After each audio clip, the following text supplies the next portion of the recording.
What is going on, everybody? Welcome to Lineman Life Live. It's Monday, week 17 in the NFL. Damn. It was one to remember, I think. Boy. I think this is one that we'll not soon forget. But we are your linemen. I am your observer lineman, Uche Waneri, and this is my cohort in action, Justin Blaylock, former guard with the Atlanta Falcons. Man, what a weekend in the NFL. A couple things happened. Yes. So we did some things. Over the weekend. Can't say that I'm all too proud of all of it. But, it's now 2022.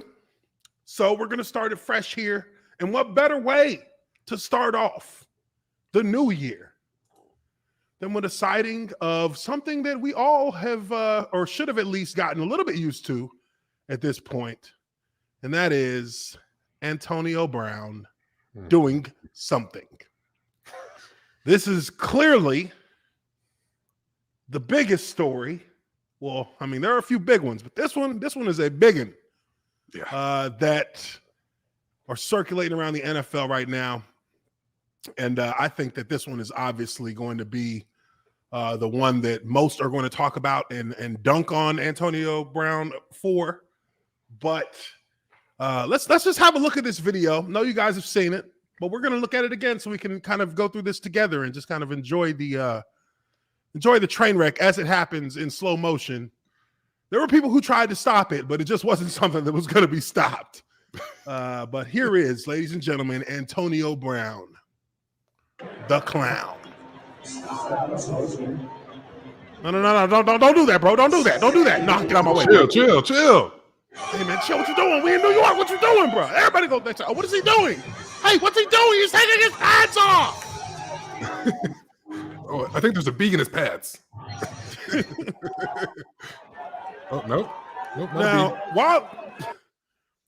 While this is happening, the Tampa Bay Buccaneers are on like third down coming up. Still playing. Like they're playing. They're on offense. What? What are you doing, bro? He's setting up the ultimate trick play. Everybody's trying to act like this is normal. Look at the kicker. Yeah, people just like. He's like, yeah. Does anybody see that? Nothing to see here. Just, normal day at the office. Yeah. I keep hunting my little ball.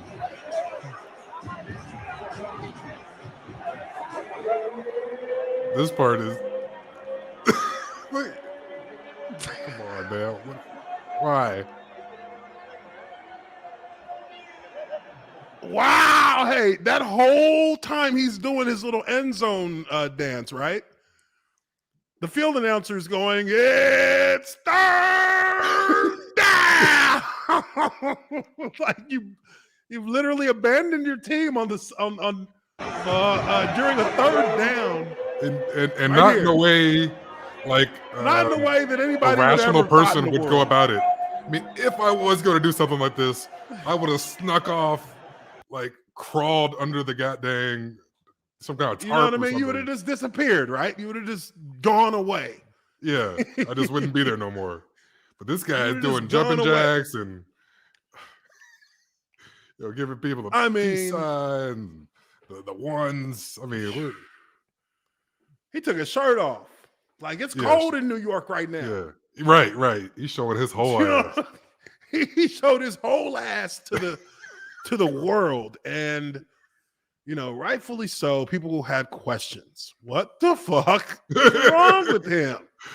Oh man! And again, it really is never as easy as one thinks to explain why some shit like that happened.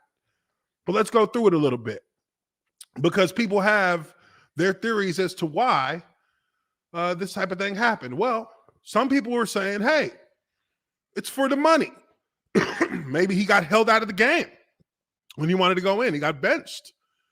But here's something that, regardless of whether, one may have thought he got benched or not, this is information that literally would just lead one to be sick to their stomach, thinking about what they would be like in a situation like this, where you had 8 more catches to get $333,333, 55 more receiving yards to get another $333,333, and then 1 more touchdown to get another $333,333 bonus, which amounts to over $1 million, which you could have done easily with 2 in a half of football play.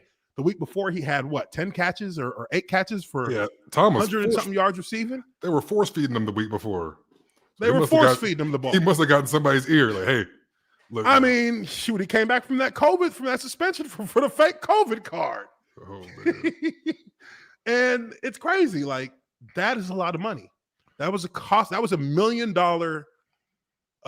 outburst, basically. $1 million middle finger to the Tampa Bay Buccaneers. Now, the Bucs are going to be able to get out of this with conduct detrimental. I mean, come on, dude. No You question. literally quit on the team on third No question. down. Conduct detrimental is going to be the grounds with which they're going to release him and not have to give him a dime and may be able to actually probably get some money back, if I'm not mistaken. I'm sure they'll try. They have those little clauses. They have those little clauses in your contract. If you do some dumb shit, especially you, if you do some dumb shit. As a multiple repeat offender, he's for sure got something. If you do dumb shit, Antonio Tavares Brown, we want our money back. Half of it at least. Yeah, but you don't expect that, after living with Tom Brady for what? A whole summer or a whole 3 or 6 months or whatever it may have been. You're not thinking to yourself that this dumbass is going to pass up getting a chance to get another Super Bowl ring. But we find out, as you will see here, we find out a little bit more information about what happened. Now, I'll give you my I guess I did jump off of it. I'll give you my 2 cents about this after we take a look at the video. But this is Ian Rappaport on Good Morning Football talking about why he got benched, which, again, $1 million is a lot of money to just say no to. No, here's my understanding, Kay, of how this entire situation broke down. Midway through the game yesterday, Bruce Arians and the offensive staff told Antonio Brown to go into the game. They believed that he was healthy. Antonio Brown did not believe that he was healthy. He had been battling an ankle injury for the last several weeks, did not practice Thursday, did not practice Friday, and I know personally had some doubts whether or not he would be able to be out there and play. What he told the staff, from what I understand, is that he was not going into the game because in his mind, he did not feel he was healthy. The response then from the offensive coaches and from Bruce Arians was, if you are not going to go into the game, when we tell you to go into the game, then you cannot be here. At that point, they threw him off the sidelines and then cut him from the team. So Antonio Brown, which Bruce Arians announced at the post-game press conference, he is no longer part of the team. They essentially told him that on the sideline, send him packing, leading Antonio Brown with $1 million incentive right within his reach. He was going to get it. He left all of that, left the field, and now is no longer a member of the Buccaneers. I mean, look at the offense. Look at them. They're like, what the? Look at this. Who is it? It's an O lineman. We're standing there like, what the fuck? Dog. Only one. Hey, you see this guy down here with his fucking shirt off? Oh, look at this. Look at what the fuck is going on? Shit, that's AB. Somebody go get him. That ain't me. Yeah, that's AB. Oh my gosh. Oh my gosh. Waving to the crowd like, come on, bro. All this Don't doesn't do add this up. to your life. Like, people keep on bringing up the money aspect. That would make you believe that he would want to be in the game. And then this ankle thing. That's the thing. And that's where, So, I mean, the ankle must be pretty fucking bad if I'm looking at it like, man, I could get this $1 million. but I don't want to go in. My ankle's that bad. So But see, I mean, you know, I would I've seen guys be hurt before and not, it wasn't evident. They didn't think they could go. But he was on and the field trying to get that bonus, even though he really Yeah. probably shouldn't have been out there. Exactly. He probably shouldn't have suited up, to be perfectly honest.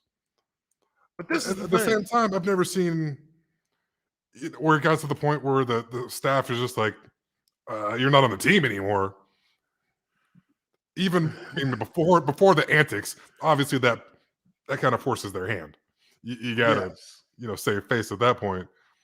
But I've seen guys that were like, I can't play right now. And then it's just okay. We'll find someone else that can. We're not gonna make a fucking scene. Here's the thing about this guy. And this is why I kind of, honestly, hearing Ian Rappaport talk about that, I don't believe what he's saying. Right. Because if that's the case, then we wouldn't have this, which was in the same game. Ankle injury. Damn. Who has the ankle injury here? I can't do that at 100%. Who has the ankle injury here? Because it would require a pretty good ankle to run this kind of a route on somebody, which he is a master at doing, running routes. If anything, he might have broke 37's ankle. I mean, that's what I'm saying. Who's the injured one? The guy who's fucking just stopped on a dime, or the guy who's like skidding down the turf? So I don't buy that he was hurt, because he wasn't. This is evident. Yeah, something ain't He's running it. I mean, if we didn't have this, I'd be like, hey, if I was hurt and they try to maybe go in and I know I can't play, then what you gonna do? But this looks to me like he was ready to run. Looks pretty damn healthy. Yeah. looks pretty damn healthy to me. Yeah, Shit. I think we can stop bringing up the money thing also, because that would make you want to play, and I think Bruce Arians is already on record as saying he asked him to play, so it's clearly nothing about. I don't think it had anything to do with. That would help his case. I want to get money. I think that there's something else here. Yeah, I think that there's something in way of and it's neither of these things. There has to be some tensions, I think, coming out of that suspension that he probably has been confronted with. This put him in a bad mood. And they know that he was in that bad mood, but they don't give a damn, because why would they? He's the one who got himself suspended. That's on you, motherfucker. Wasn't my card. But you know what I mean? And really, at the end of the day, Antonio Brown has shown us what his pattern is. Once you piss him off, he's done. He quit on Pittsburgh. I put the tweet out there. I said he quit on Pittsburgh. He quit on Oakland, and he quit on Tampa Bay. Like, but even so in one situation, he quit on Pittsburgh. He's the best receiver on the team. He's the fucking alpha dog on the offense, and he quit on him. They sent him to Oakland, a team that needed him and gave him money. They were like, shit, we'll give you bread too. They give him a new contract. He quit on them. So you had the position, you quit on the position, you had the money, you quit on the money, and then you go to Tampa Bay. You had the GOAT. I mean, I hate to say it, but you have the GOAT. You have the GOAT as your quarterback. You live with him.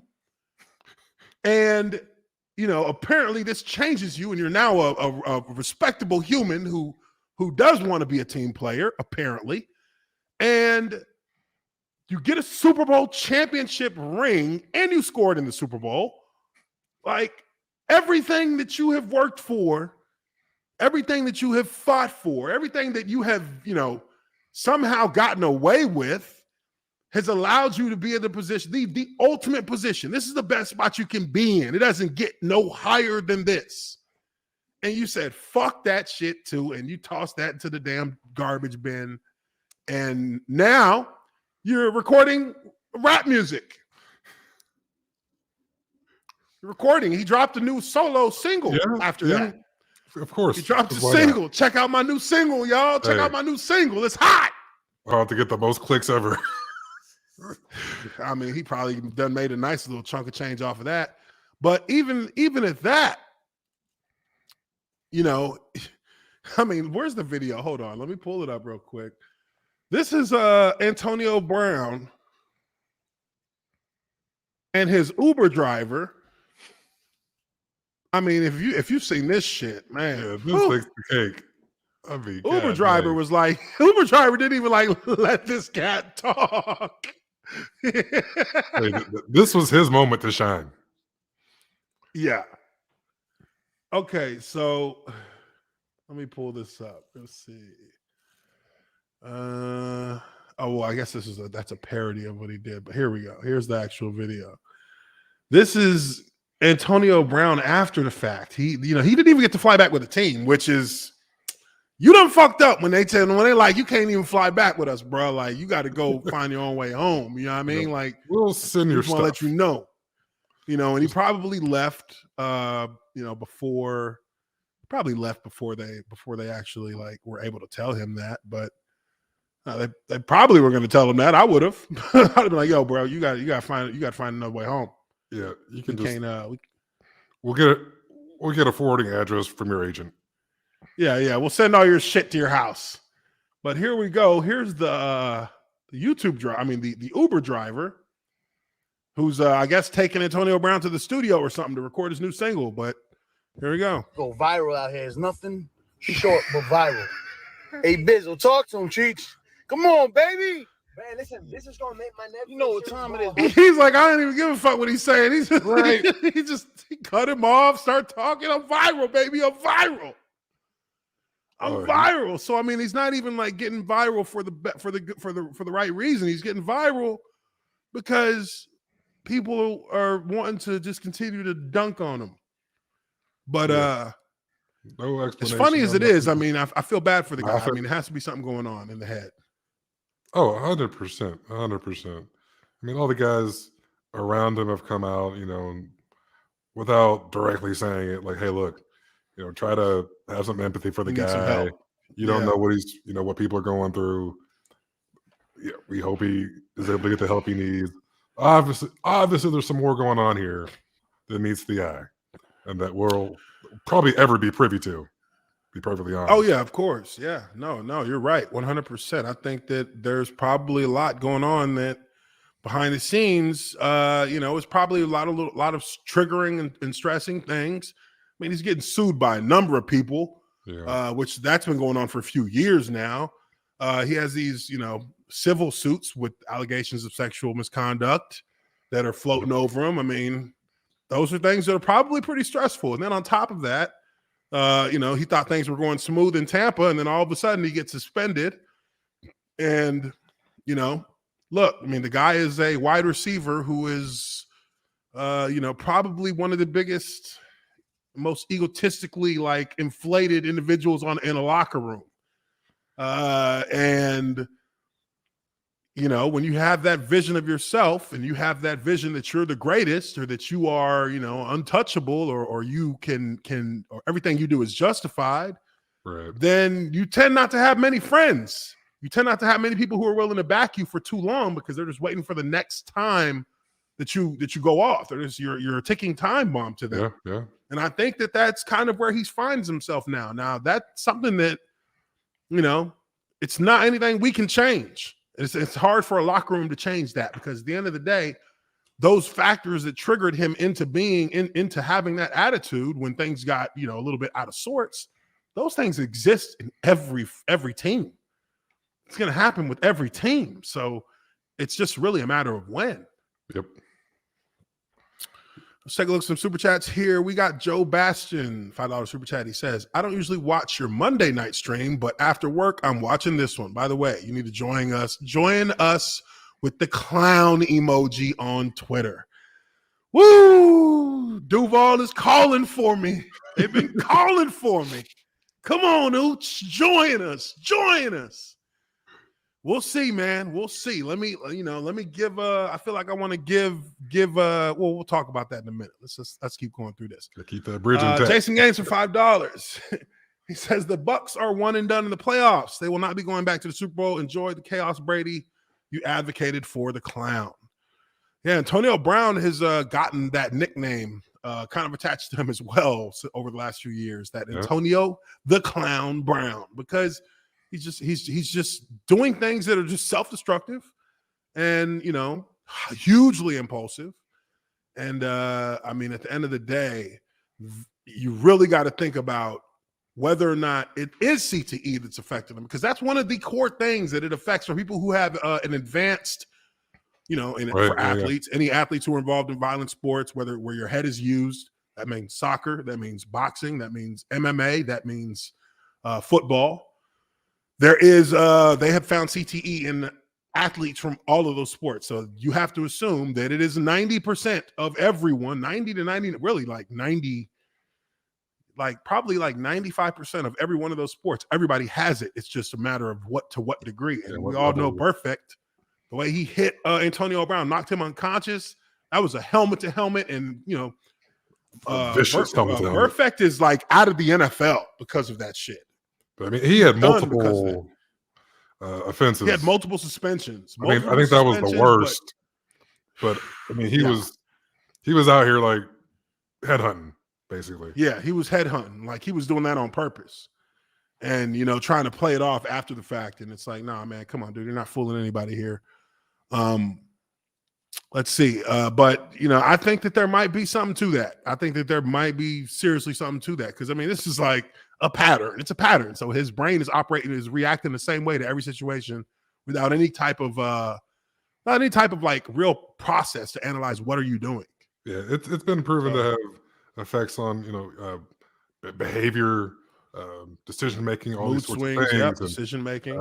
This is kind of part and parcel with what seems to be going on with the man. I mean, I don't want to diagnose him. I'm not a fucking doctor or anything. Yeah, we're not. Of course, we're not brains. You can't be diagnosed until you're dead. So yeah, true. Kind of a true. I mean, and then you look at a guy like Vincent Jackson. Vincent Jackson was stage 2 CTE, but you never saw any kind of that we know of. There was never any violent outbursts. There was never any like tantrums, anything like that. So I mean, it affects every player in a different way, and potentially this could be pretty young, something that's affecting him. Because AB is, I mean, considerably younger. AB is what? Even Vincent Jackson was 38. I think, but I mean, he'd been done for a while. Yeah, he'd been done for probably like what, 3 or 4 years, I think. 4 or 5 years. I don't think we've seen many symptoms from active players.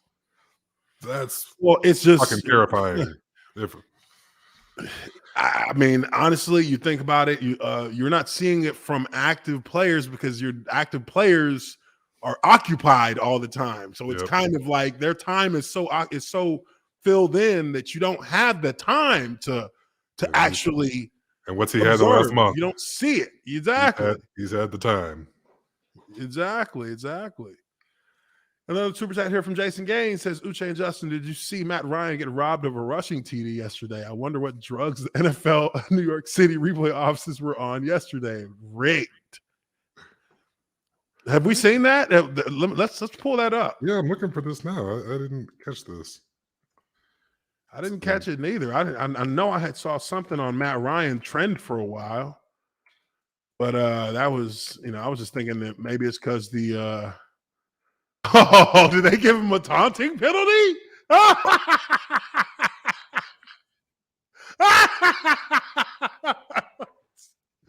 Oh, that's messed up. That's no good. Oh, I just saw they gave this cat. They gave him a taunt. Okay, here it is. I'm going to show it. All right, so what we got here is Matt Ryan running in, trying to score a touchdown, or he actually does score a touchdown, and it is actually called back. Oh, crap. Hold on. Let me do this again. There we go.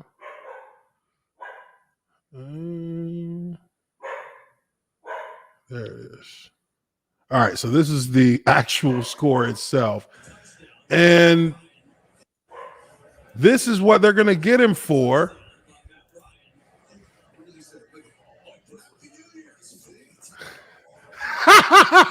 Happy New Year.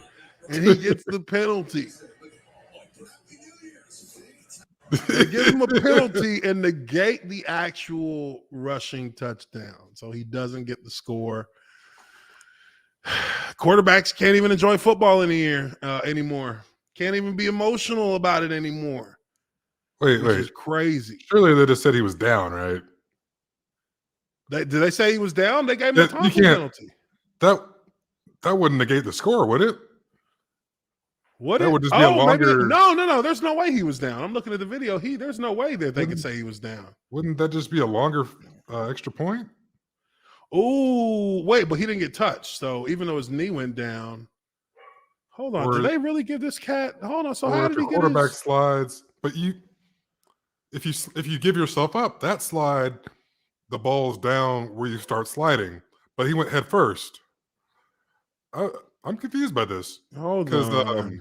A taunting penalty is after the score, so the score should count. Oh, they did. They called it down at the 1 yard line, then got a taunting penalty. Okay, on top of that. But hold on. So now how could it be? Hold on. No, they didn't do this to this man. Now hold on. Let me pull this back up so y'all can see what I'm talking about here, because this is crazy. This is crazy.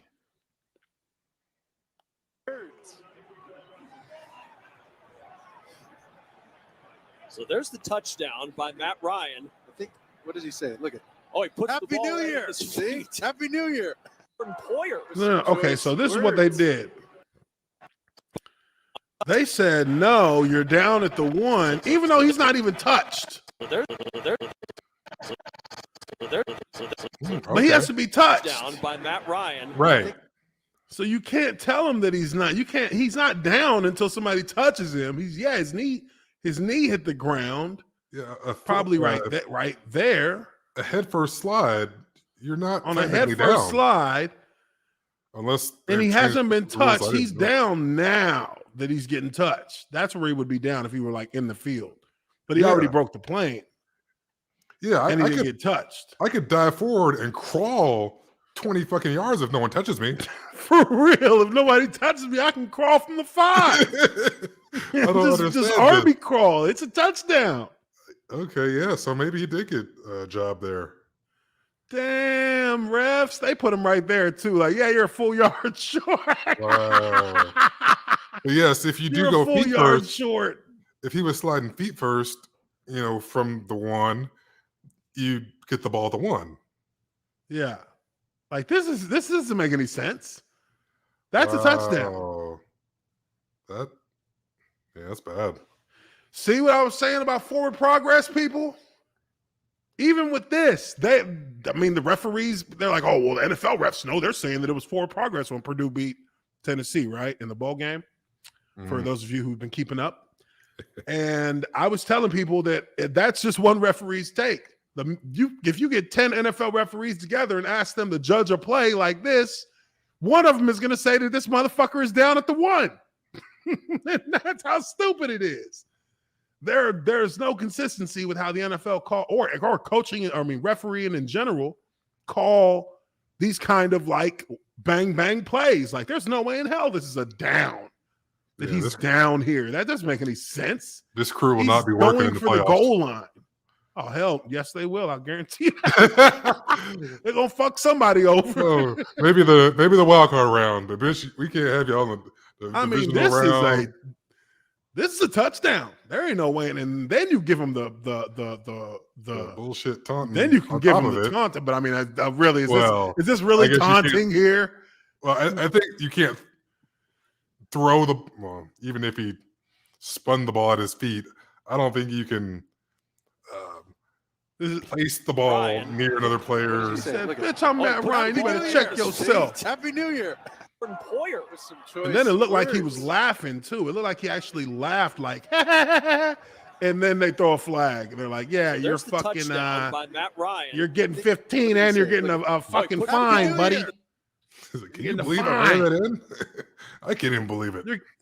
You're getting fined, asshole. What you think this is? Like, come on, dude. That's crazy. That's really crazy. All right, so Appreciate that, Jason Gaines. We got another super chat here from Justin Morgan. He says, Happy New Year, Zuche and Justin. Always look forward to the streams. Looking forward to you guys' work in 2022. Yes, sir. Appreciate you very much, Justin. We're going to keep doing it. We're going to get some stuff. I got some things that I'm working on that I think y'all are going to like. Me and Justin are going to turn this thing up a little bit. Vulgar Knight 297 says 499. If the Bengals have a decent offensive line, I could see them being perennial contenders. Agree or disagree? No, I agree. I think that that's their next step. It's got to be their next step. They're going to try and revamp that offensive line, and because as we see right now, with them winning the AFC North, that was the move. That move that we all thought was some dumb shit at the beginning of the year during the draft, when they drafted Jamar Chase, and we're like, what the fuck? Fucking, your quarterback's ACLs were gone, right? Both those ACLs are gone. You guys gotta get a lineman. Got to get somebody who can block. No, you just got to get somebody who can get the fuck open really fast. Yeah. So it doesn't matter if you're getting blocked. You take a fucking hitch to the house. You know what I mean? This dude, Jamar Chase, definitely offensive rookie of the year, without a doubt. He's got almost 1,500 yards receiving. That's something insane. I think he broke Megatron's record for most receiving yards. Oh no, that's Cooper Kupp who's trying to break his record for most receiving yards in a season. But Jamar Chase does have the record for most receiving yards as a rookie, most receiving yards in a season now in the NFL. So there is plenty that the Cincinnati Bengals proved wrong with that draft pick, because I thought that was a bad move just simply based on what had happened to their quarterback. But it has paid off. It's paid dividends. I'm not afraid. I'm not ashamed to say that they definitely proved me wrong in that, because if you gave me 10 chances to make that draft pick, I would not have picked Jamar Chase at any point. Right. I would have picked the left tackle every time. Like, I might have changed each one, but it would have been a left tackle. Exactly. So, I can definitely see that they made that happen, and that's worked out for them. That's great. It's boosted Joe Burrow as a quarterback unbelievably. Yeah. Crazy year, both of those guys, and crazy year for him. And he's given these guys the AFC North crown. I know Flemlo Raps is fucking hyped about that, but definitely, looking good for the future of the Cincinnati Bengals. Now, they're in the postseason. What are they going to do after that? No idea. Their history there is still questionable. If they get in the postseason, they usually get their ass rolled the fuck back out. They're gonna find a way to fuck this up. Yeah, we'll see how it plays. Yes, if they improve the offensive line, that's always a tried and true method to improve your team. With every other piece can stay the same. Good offensive line. Everyone's better. Yeah, you can move around. This is rare. This is not the rule. This is an exception to the rule. You draft a receiver when you got a quarterback who's got his knees blown out already and your O-line is pretty much doo-doo, then you should expect that offensive line is going to be the first thing that a franchise is going to address, because that is usually what you have to address first, or nothing else is going to matter. But here, kind of going back a second to this touchdown from Matt Ryan, it's saying here from Lost History by Rhule, the QB doesn't have to be touched. But I feel like from the way I always understood being down on a play is if you give yourself up. So that means you'd have to just drop where you were to avoid getting hit. If you dive forward, it's showing that you're making a football move to try and gain yardage, then you have to be touched in order to be down. Because if a receiver dives for a ball that's thrown down the field and he catches it and he's not touched, he can get up and continue to run. It's the same thing. So it doesn't matter if the defender, there have been defenders who we've seen who have just walked by the receiver after he caught the ball. Like, he hasn't been touched yet, and they just walk by him nonchalantly as if the play's over, and still, boom, the receiver get his ass up and run. Like, no, it ain't done until he gives up. You know what I mean? Now, unless this one's been changed since we both stopped playing, I was always under the impression that give yourself up is a feet first slide, baseball slide. Yeah. Like Giving yourself up for a quarterback, yes, is a slide. That's what you always see when a QB scrambles. The non-dual threat quarterbacks. Yeah, because the Cam Newtons of the world, they going out with a shoulder. They're running somebody over or doing a football move. Guys that don't traditionally run usually end in a baseball slide. Yeah. And Usually if a running back, because that means you've eliminated your leg movement. You're just trying to get down. Yeah, I want to running get down. back, I don't want to get hit. I'm not trying to get hit. I don't want to get hit. Here, he's trying to score. I mean, he's diving toward the end zone. He just can't dive very far. What else do you think he was doing there? You know he's not an athlete. He's not what a else broad do you jumper. Think he's doing there? You know what I mean? Like, he's going for the end zone. He can only dive so far, when you're not running that fast. He's going for the end zone. That's not something that's something I don't really get with the consistency of how they call it, because that is like, these are two acts that are like two separate actions that are definitive of what a player's intentions are. Slide with your feet first, you're giving up.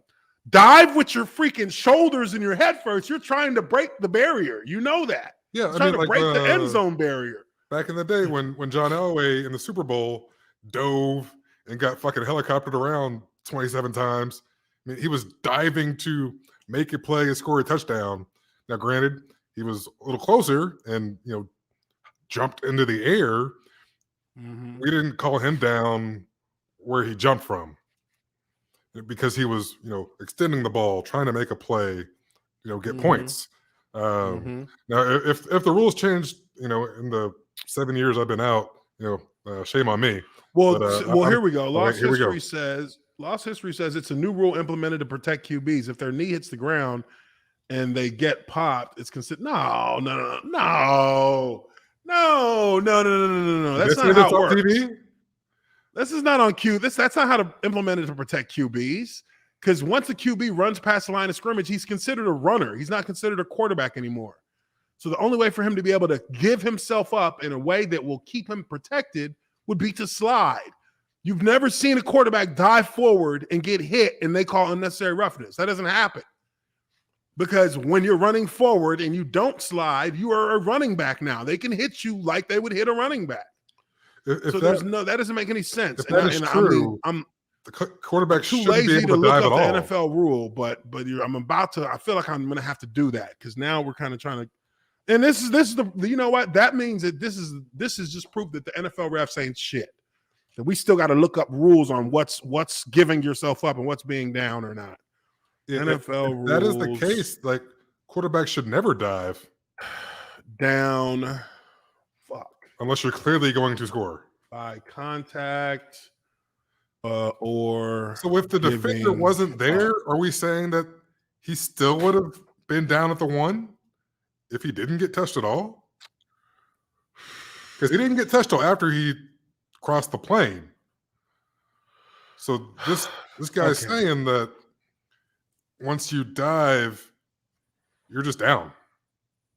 No one touches. Yeah, that's what I'm trying to see here. I'm looking at rules on down by contact. So this is Rule 7, Section 2. Let me pull it up here on the screen so you guys can see it. Maybe we have to go through a little bit of this because I don't know what that doesn't make no damn sense. This is actually fascinating to me. Okay, so down by contact, NFL rule book. An official shall declare the ball dead and down, and the down ended when a runner is contacted by an opponent and touches the ground with any part of his body other than his hands and his feet. Hands and feet. When a runner is contacted by an opponent, the ball is dead. Is dead the instant the runner touches the ground. A runner touching the ground with his hands or feet while in the grasp of any opponent may continue to advance. If after contact by an opponent, any part of the runner's leg above the ankle or any part of his arm above the wrist touches the ground, the runner is down. When a runner is held or otherwise restrained so that his forward progress ends. So he's down when he's restrained or held otherwise restrained, or when a runner is held or otherwise restrained till this forward progress ends. Then he's down. When a quarterback immediately drops to his knee or simulates dropping to his knee behind the line of scrimmage, if the quarterback does not immediately drop to a knee and contact from a rushing defender is unavoidable, it is not a foul unless the defender commits some other act. Did they just add that for the Kenny Pickett guy on line 3? The simulate drop into your knee? Yeah. And that kid did the fake slide? Did they put that in just for him? It says if you simulate it, then they're going to mark you. They're going to say you're down. But that wasn't behind the line. The rabbit hole is fucking crazy. Yeah, this is getting a little bit deeper because I'm over now. I'm like, okay, well then what does this mean? It says here, when a runner this is when a runner declares himself down, falling to the ground or kneeling or clearly making no immediate effort to advance. I think that's the key right there. Yeah, he was trying to advance, trying to score. Falling to the ground or kneeling. Falling to the ground for a receiver would be giving himself up, just dropping to the ground. Kneeling would be a quarterback after he gets a snap in victory formation. And it doesn't say or, it says and clearly making no immediate effort to advance. Sliding feet first on the ground, that's number 2. When a runner slides feet first, the ball is dead the instant he touches the ground with anything other than his hands or feet. Defenders are required to treat a sliding runner as they would a runner who is down by contact. A defender must pull up when a runner begins a feet first slide. This does not mean that all contact by a defender is illegal. If a defender has clearly committed himself and the contact is unavoidable, it is not a foul unless the defender makes a forcible contact into the head or neck area of the runner with his helmet, shoulder, or forearm, or commits some other act of unnecessary roughness. A runner who desires to take advantage of his protection is responsible for starting his slide before contact by a defensive player is imminent. If he does not and waits until the last moment to begin his slide, he puts himself in jeopardy of being contacted. Then you have when they're out of bounds, when the opponent takes a ball that is in possession of the runner who is on the ground. Blah, blah, blah. Okay. So I think you kind of got your answer there that if he is not making a clear and distinct effort to gain yardage, then he would be down. But he is making in this video, as you can see, let me pull it back up over here.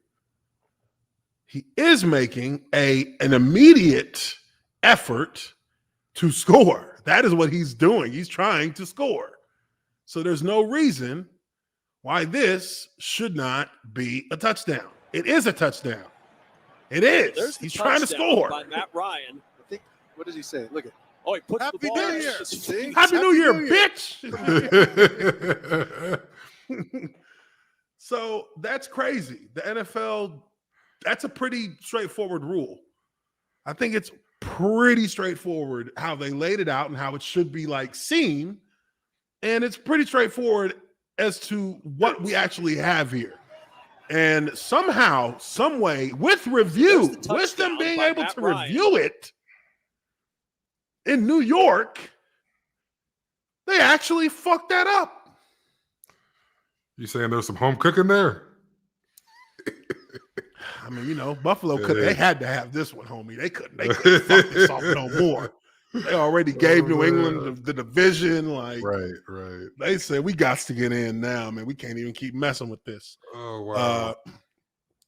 But definitely, that's definitely one that taking up a little bit of our time. But I think it was good to kind of go through that and look at it because I started to kind of second guess whether I knew what I was talking about. Yeah, I was like, damn, man. No. I mean, there's new rules every year. I could easily miss They something. do be having new rules. But make sure you hit that like button if you have not already done so and subscribe to the channel. Appreciate you guys for being in here. Now we're going to move on a little bit to another topic of contention in the NFL. This is a movement that has started amongst my people in Duval County. That is Duval. And it involves, obviously, the Jacksonville Jaguars. Now, there's an article that I think we're going to go through real quickly here, and then we're going to get into the scores and stuff like that, in a little bit. But Oh, wait, no, one more person who I wanted to actually show this person in regards to this Antonio Brown situation. I thought this was a pretty good little sidebar to throw in there. Antonio Brown, here's somebody who definitely feels like what Antonio Brown was inexcusable, unacceptable, and that he should be held fully accountable for his actions. Let's take a look. Oh, yes. Watching the championship weekend with many of my league co-players in fantasy. There's one thing that we all agree on, as well as the other people here, is with what Tom Brady has done for Antonio Brown. For him to pull what he pulled today is completely inexcusable. Playoffs are coming up, and you pull this crap on a guy who really went out on a limb for you. Totally BS. Inexcusable. Take it. Total BS. Inexcusable. You heard it from OJ himself. Must be true. Hey, Gospel. you know, if OJ say Gospel. he's speaking real truth to power right there. Inexcusable and unacceptable. Will not be tolerated. Not going to let him get away with this. Oh, We appreciate you, OJ. Appreciate you giving us your 2 cents that we definitely asked for. yeah. Definitely asked for that. I can't believe he's just out in the wild like this. Just out in the wild. Just No living mask. good, eating good. Out here playing fantasy football with randos. You know what I mean? Playing fantasy football. Got my compadres over here with me. You know, we just watched what AB did after, you know, Tom brought him into Tampa Bay. Everything he done for you, bro. Took him under his wing.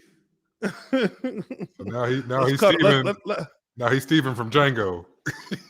You can't fuck with Candyland. you can't no man have Candyland. After all he done Django! We got After you, all woman. he done for you. You do him like this. Oh man. So much. Let's to give unpack OJ. there. Let's cut OJ a break, man. Yeah. I'm gonna let him live. Let him live. Cut him a break. Cut him One some of my slack. Boyhood You heroes. know, Out there, man. let him live. All right, now just getting back to what we were talking about here a moment ago. It's ugly in Jacksonville. It is ugly in Duval, and the people of Duval have made it known that they tired of this shit. Tired of this shit. Now, one of the things that you guys have seen that I've shown here in last week's stream was that they have adopted the new emoji for the Jacksonville Jaguars. I mean, I'm not going to come out and say that this is the official symbol of the Jags, but it is about as close to the new Jags logo as you're going to get.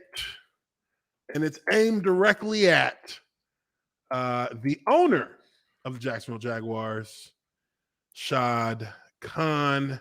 Those of you who have seen it, you know what I'm talking about.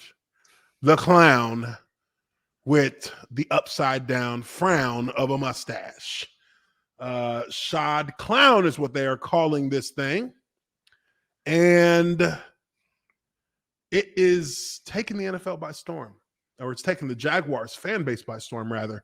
And one of the things that has now gotten the attention of the Associated Press, ESPN, and it's making its rounds. And we're going to go through this article pretty quick because it seems that they're planning a clown party for Shad Khan as they host the Indianapolis Colts in Week 18. This is from today. Clown party, frustrated Jags fans trying to elicit GM change. And, you know, I got to say, first and foremost, that's a glorious mustache. He might be doing some bullshit, but that mustache is not one of them. That thing is clean as a whistle. He put in work. He put that work in.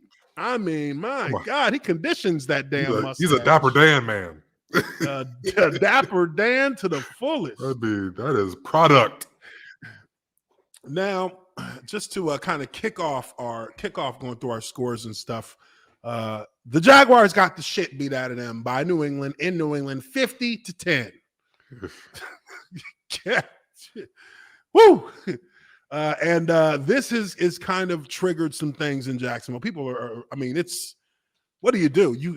If you have any plans on developing this franchise into anything that is beyond just a laughing stock at this point, you have to have a clean slate. There has to be a purging of everybody that has any decision-making power from that franchise outside of the owner right now. It just has to be started over. Clean slate.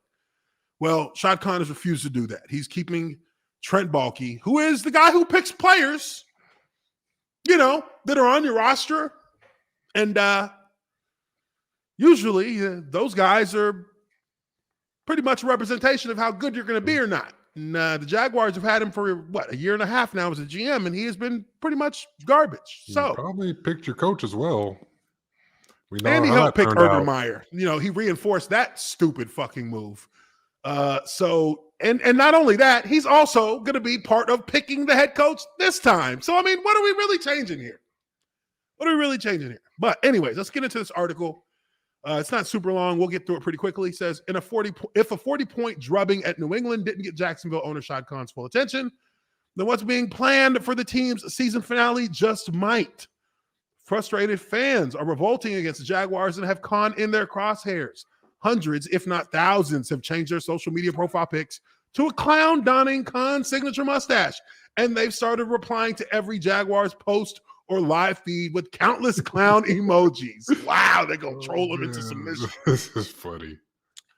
Next up, they're planning to don clown costumes, red rubber noses, face paint, and colorful wigs at the very least when the Jags, who are 2-14, host Indianapolis 9-7 at TIAA Bank Field on Sunday. The goal is to persuade Khan to fire general manager Trent Baalke, whose reputation and repeated mistakes have been under the microscope since NFL Network reported that Baalke would be retained in 2022 and would assist in the team's coaching search, which is just a complete just failure of self-awareness in and of itself. But Dallas defensive coordinator Dan Quinn, Green Bay offensive coordinator Nate Hackett, and Tampa Bay offensive coordinator Byron Leftwich reportedly declined to interview with the Jaguars during the final 2 weeks of the regular season, leaving many to wonder whether Baalke's presence was an issue. Wow. I did not know that. I know Dan Quinn turned him down. And I think didn't know Hackett and Byron turned him down. I mean, honestly, yeah. I mean, I'm not sure that just Baalke's presence is the issue, but it sure ain't helping. It can't help because at the end of the day, it's not truly clean house. Because unless you're going to give me complete authority over personnel decisions, I have to have veto power over everything he says. But why should I even have to deal with anything he says? Right. And I just have my own guy. I don't even want to have to tell this motherfucker no. You know what I mean? Why do I even have to deal with that? Why don't I just get to have my own general manager, somebody who I know, who understands how I like calling or to pick players, and we can, build this team build this team together. This is absolutely something that is going to affect the decision-making of anybody who's coming into this position, especially as a first-time head coach. Nate Hackett, Byron Leftwich, there's no way in hell I'm coming in for my first time as an NFL head coach, and I'm not going to be able to have my own GM. Right. I'm not going to run with this dude. No. Now, you're not also getting me on top next of that, year. You know what I mean? And on top of that, Trent Baalke has a reputation as somebody who has problems getting along with coaches. I said it. That's what it is. There. Okay, let's go through this cat's resume. Baalke's resume includes 3 consecutive NFC Championship games with San Francisco, 2011 to 2013. Don't get too excited. That was a long time ago.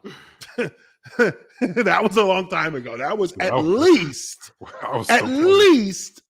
8 years ago. You know what I mean? And reports he was a problem behind the scenes while working with ex-NFL coaches Jim Harbaugh, Jim Tomsula, Chip Kelly, and most recently, Urban Meyer. Oh, so they're saying it was even a problem with Urban Meyer. I mean, well, Baalke inherited a Jaguars team that had the number 1 draft pick, quarterback Trevor Lawrence, 5 of the first 65 selections, and about $100 million in salary cap space. And somehow he made Jacksonville worse and arguably a bigger laughingstock than it's been during Khan's decade of dysfunction as an owner. That's pretty fucking damning.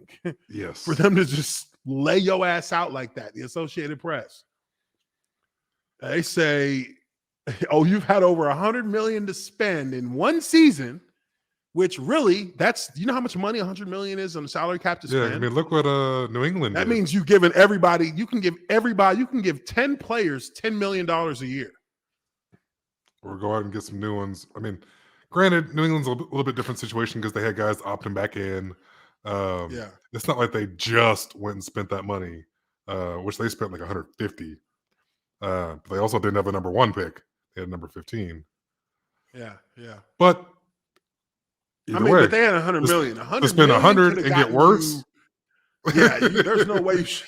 You shouldn't be getting worse. There's no way you should be getting worse. I'm not saying you're going to improve as much as New England did from last year to this year, but you should fucking improve. My God. Anyways, you turn them into a bigger laughingstock than it's been during Khan's decade of dysfunction. That's crazy.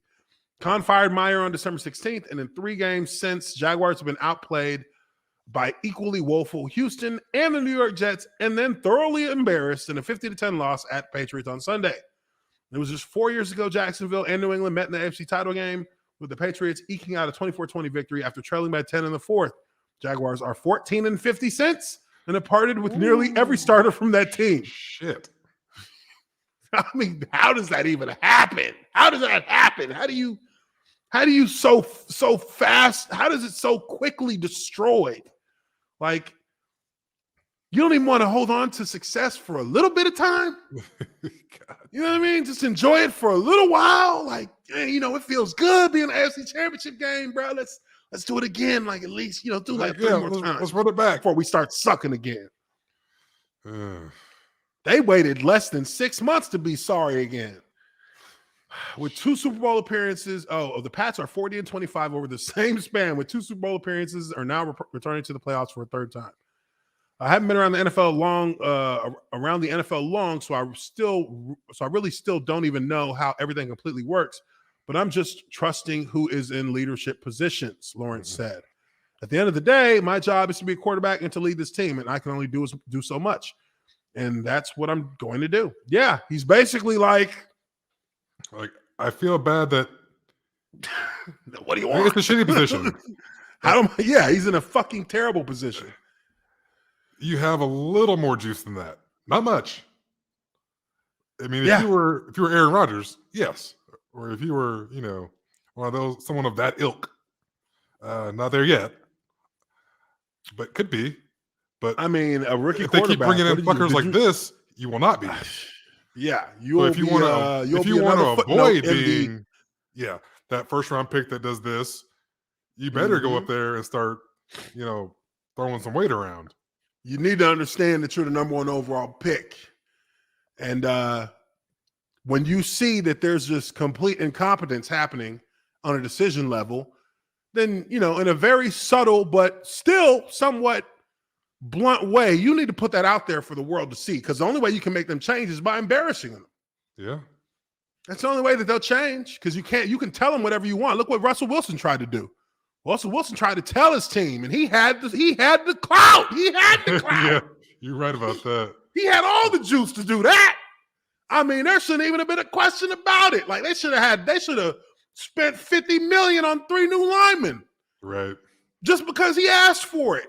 Because they know what can happen if they put in there what he needs. But look where and they told him to fuck off. But they're about to lose him now. And now he about to be out the gate. And they gonna tell you what, Seattle fans better get ready. You're gonna see what it's like to not have a good quarterback. Yeah, you thought he was a problem. You're gonna see what happens to your team when you ain't got a good quarterback. Because it can get way worse than it's been this season. Yeah, so I hope this young man discovers some agency about his career and gets at least voices his fucking opinion. This you has got to be documented. You cannot You can't just let this shit happen to you. You can't let it happen to you, bro, because they're these gonna cats do will it bring to in, you, and they won't even give a fuck. This guy will bring in another fuck ass head coach that does the same shit, and you'll have wasted 2 years. You'll have wasted 2 years, and then now by your Joe fourth Burrow, year, now they Justin talking Herbert, about you ain't even a starting quarterback no more. All these cats are going to be in that upper echelon, and you're still going to be down here. The could have been generational talent. All these other cats surpassed you. I tell you what, you damn right, bro. Like, Trevor Lawrence needs to understand you cannot let these cats do you like this, because you are too good, and they should be much better than this, because I've seen it happen to a quarterback before who wasn't as talented, but was still a top 10 pick, who wasn't as talented. And what did they do? They ruined this cat's career in 4 seasons. Man, he got a Super Bowl ring, Blaine Gabbert. He's backing up Tom Brady. Sure enough, he may get another shot. He may be lucky to get another shot at it if Tom Brady, passes the torch to him. And that's only if Tom Brady passes the torch to him. That means Tom Brady vouching for him to the organization that Blaine can get it done. If they don't, he is just going to be a backup to whoever they decide to go get. That's what's going to happen. And that's why I say you can't let yourself get done like that, because Russell Wilson, he even tried to intervene, and they still did him like that. And that's a better franchise than Jacksonville. So shit, you better, hey, next season they start pulling. If you start seeing the same kind of red flags, you better stand up and be like, hell the fuck no. I'm telling everybody. Yes. Singing from the mountaintop. Let's continue. Says, other than that, I'm just going to put my head down, go to work, and have faith that we're going to come out in a way better spot next year than we are right now. I 100% believe that, and I'm just looking forward to doing that, because a lot of these guys deserve it. Jaguars have lost 8 consecutive games and will end the season with a 17-game skid on the road and a 16-game skid against NFC opponents. They have dropped 10 straight against AFC South foes, a streak that could reach 11 with a loss to the Colts, and with potentially thousands of clown-clad fans in the stands. What's working? The Jags are closing in on the number one pick for the second straight season. It was celebrated last season with Jacksonville positioning itself to land a generational quarterback. That's not nearly the buzz this time around, with pass rushers Aiden Hutchinson and Kayvon Thibodeau considered the top prospects. Trade the fucking pick. Just trade it. Get some extra ones. Get as many pieces as you can. What needs help? Lawrence's ball security has become an issue again. The rookie has 8 turnovers in the last 4 games. Looking so out of sync Sunday, the interim coach, Darrell Bevell, considered pulling him in the fourth quarter.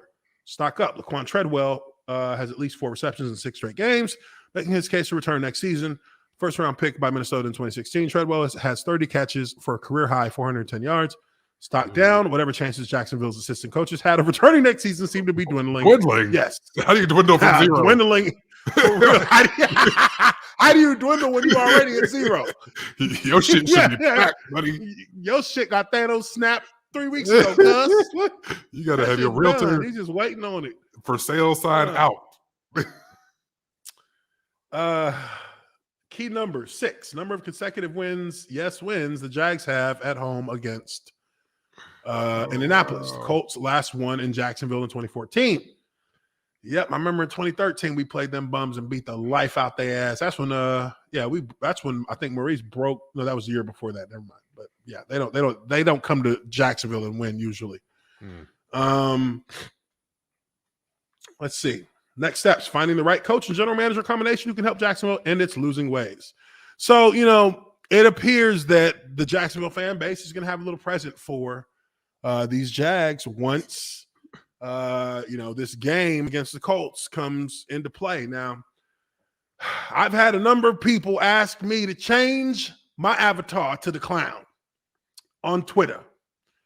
And your boy's been thinking about it. I have. I won't lie, I've thought about it. But I think I'd be better to hold off on that until the end of this season, because I believe that there is more humiliation to be spread in Duval. And with that humiliation will come the pressure for Shad Khan to make a decision on what the fuck he really wants his franchise to be. And if you want it to even have a chance, then you have to start from zero, my friend. You can't start from 1 and try to get to 100. You got to start from 0, which means you need to get rid of Trent Baalke. He needs to be done, buried, and out. And then you start fresh looking for a coach. And then you have that coach help you find the GM.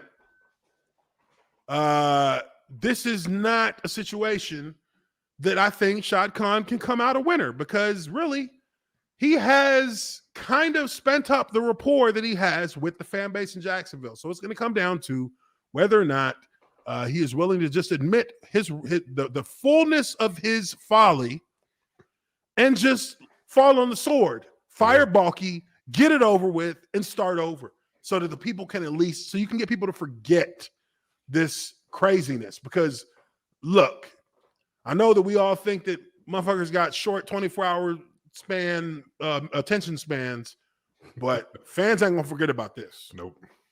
Because if you destroy Trevor Lawrence, the best draft pick prospect that you have ever had as a franchise, if you fuck this up,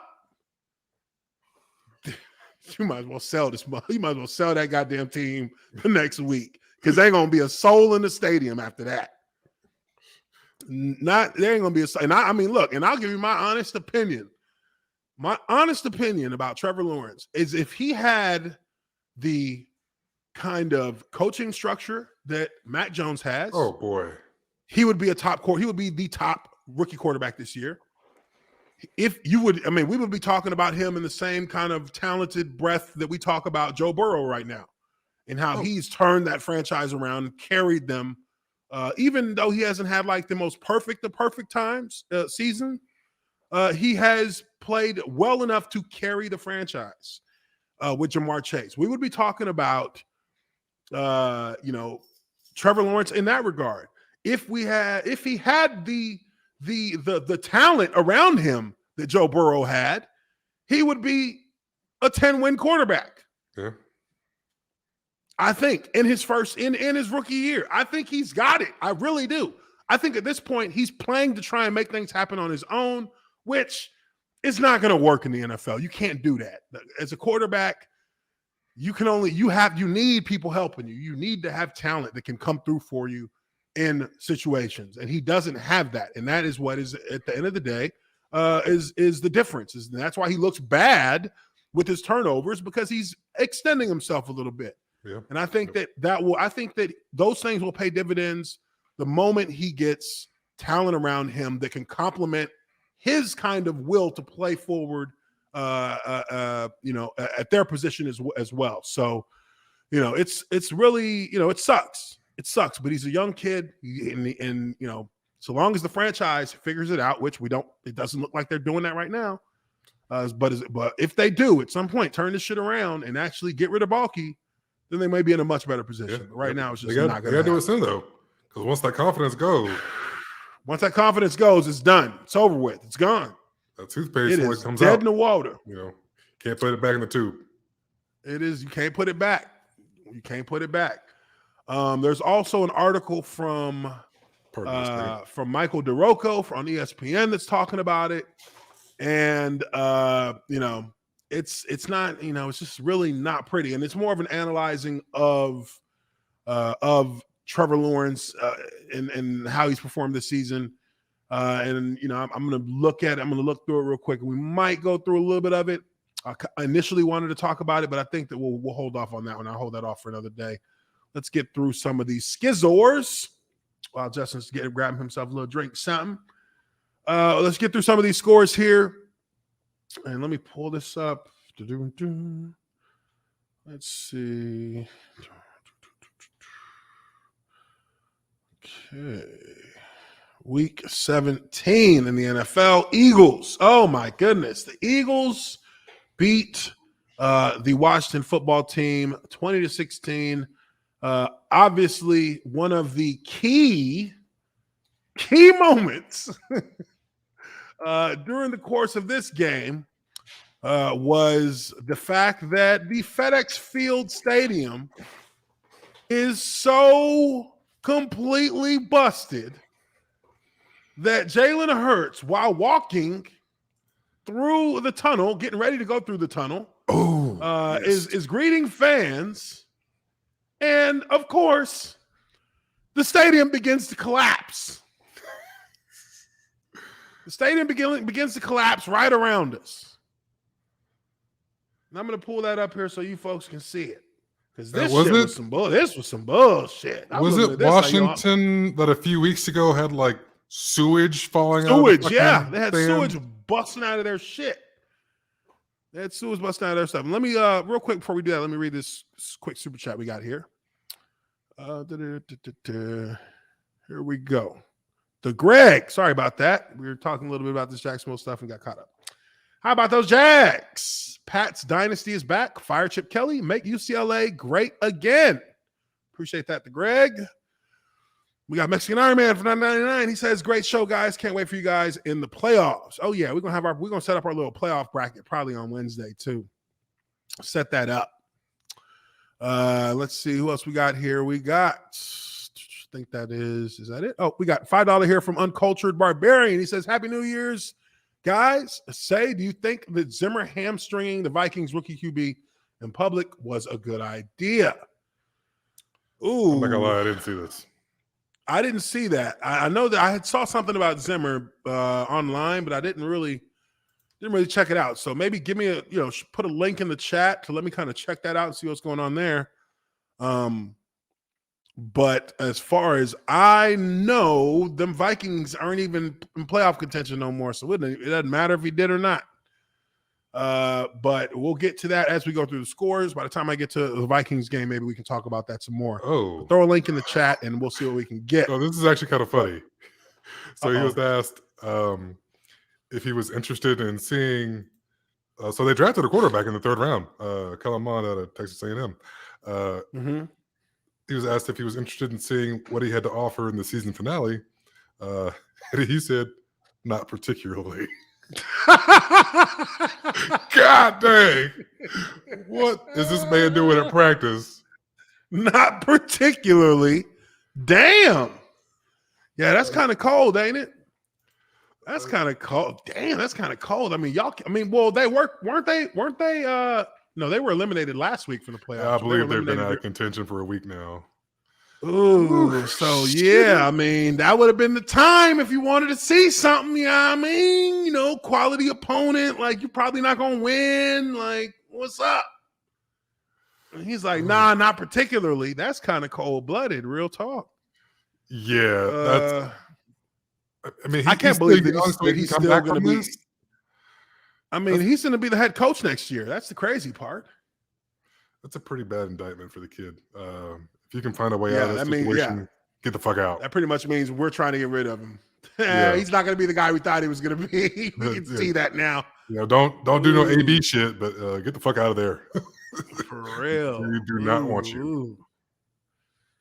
Well, hey, I mean, the Vikings got some things that they got to figure out this offseason too. So, you never know. You never know. Well, but clearly that's a quarterback situation that they're probably not too favorable on.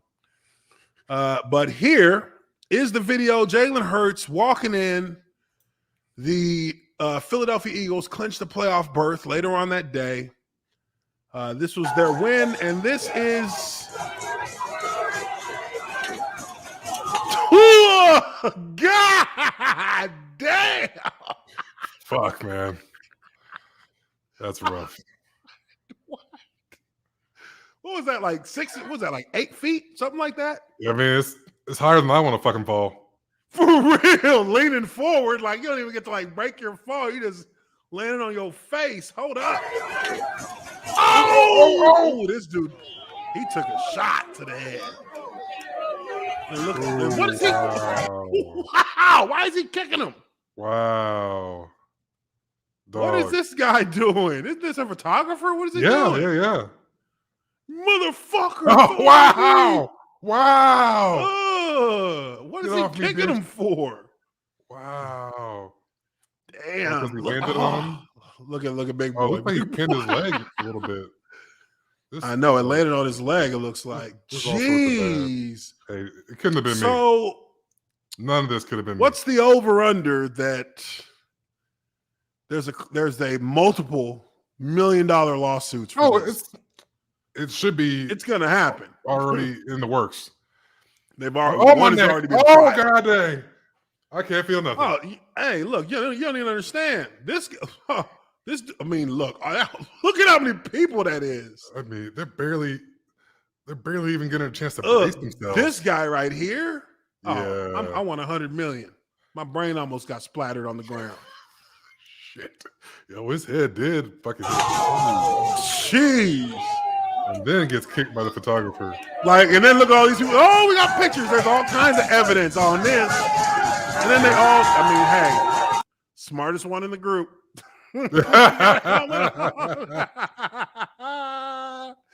And what about this dude, Jalen Hurts? That's classy right there. He helps some people up. Hey, you ain't liable. Shit, help them up. Take some pictures. Try to ease the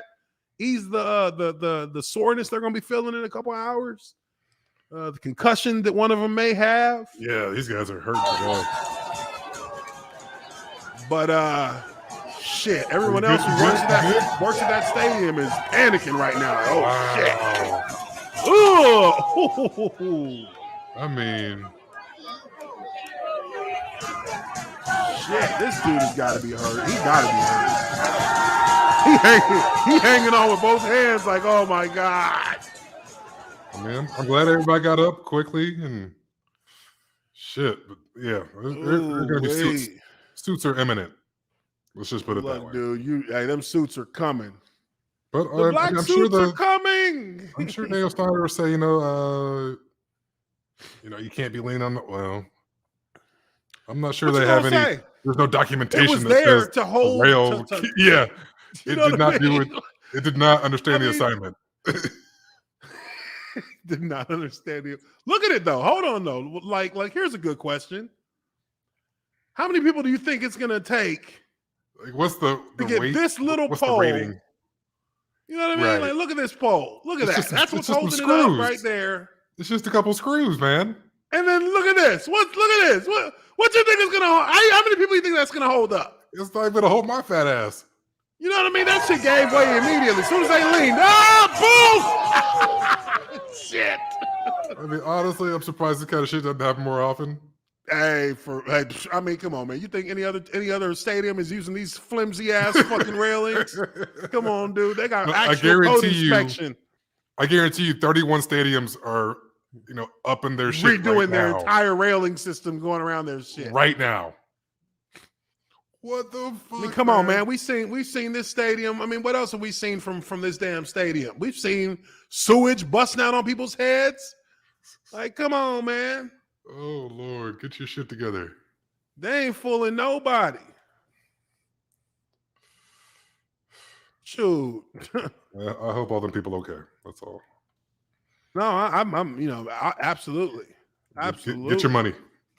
Get your money. Get your money, too. Make sure you get your money. And the Eagles fans. I mean, come on, man. Get your money. Look. I mean, hold on, let me pull this shit out.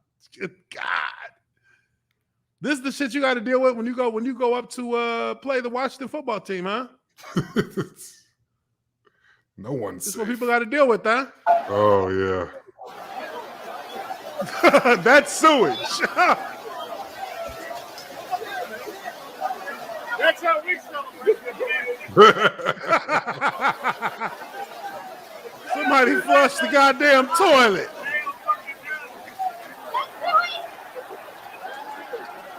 Wow. Oh, Just a microcosm of the season.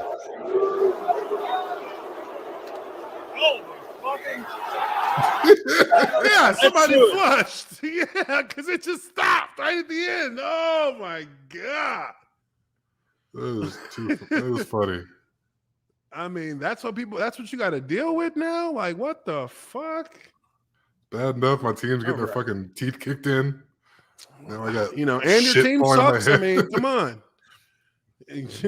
Don't piss on me and tell me it's rain.